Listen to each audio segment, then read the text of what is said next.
राधे राधे प्रणाम। हम पूनम अपने YouTube चैनल पूनम सरिता संगीत में आप सबके तहे दिल से स्वागत करते हैं। आज बहुत सुंदर होली गीत लेके आए हैं। आप सब सुने कैसे लाग कमेंट में ज़रूर बताइए। खूब सारा प्यार और आशीर्वाद बनाए रखिए। अगर आप सब चैनल नया हैं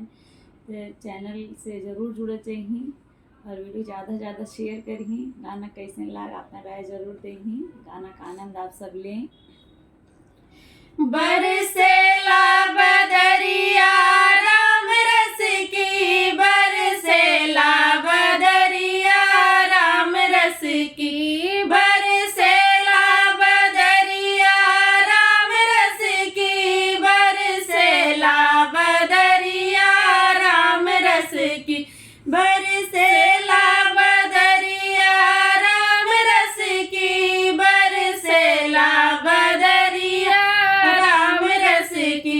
सीता ने पीली लखन ने पीली, सीता ने पीली लखन ने पीली, हनुमत ने पीली लगाए चुस्की,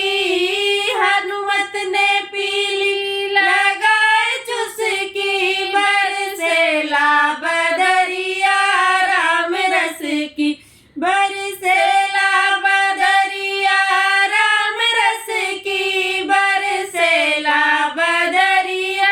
राम रस की, बरसेला बदरिया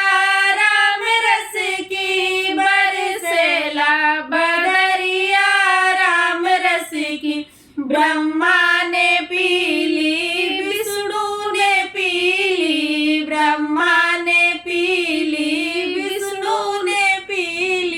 भोले बाबा ने पीली लगाए चुस्की, भोले बाबा ने पीली लगाए चुस्की, बरसेला बदरिया राम रस की, बरसेला बदरिया राम रस की, बरसेला बदरिया राम रस की, लक्ष्मी ने पीली सरस्वती ने पीली, लक्ष्मी ने पीली सरस्वती ने पीली, गौरा मैया ने पीली लगाए चुस्की,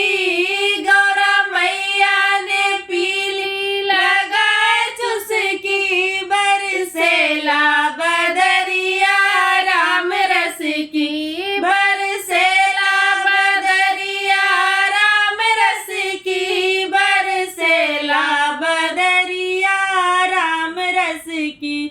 राधा ने पीली रुक्मणी ने पीली, राधा ने पीली रुक्मणी ने पीली, कान्हा ने पीली लगाए चुस्की, कान्हा ने पीली लगाए चुस्की, बरसेला बदरिया राम रस की, बरसेला बदरिया राम रस की, बरसेला बदरिया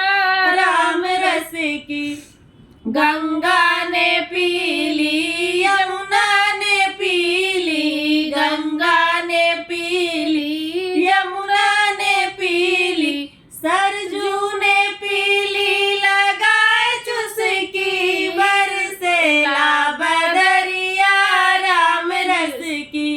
सरजू ने पीली लगाए चुस्की, बरसेला बदरिया राम रस की,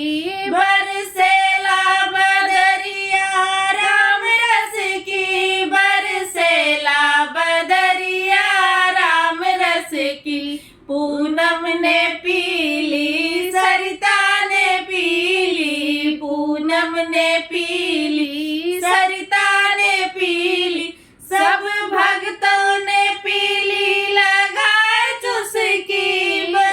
सब भक्तों ने पीली लगाए चुस्की, बरसेला बदरिया राम रस की, बरसेला बदरिया राम रस की, बरसेला बदरिया की।